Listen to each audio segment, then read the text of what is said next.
বাংলাতে আপনাকে স্বাগতম। আমি আনাম আছি বৃষ্টির পক্ষ থেকে।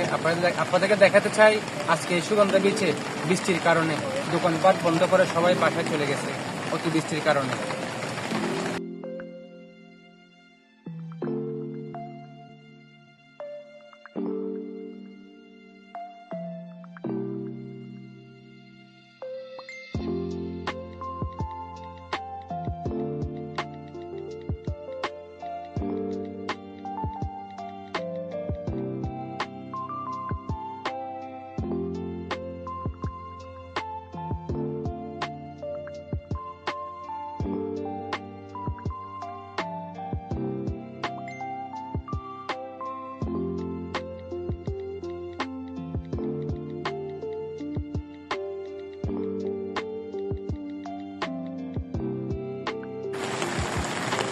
ব্যবসা তেমন ভালো হয়নি, মানুষজন একটু কম, তার জন্য তারপরে 3টা থেকে আপনার বৃষ্টি শুরু হয়েছিল, এরপর থেকে দোকান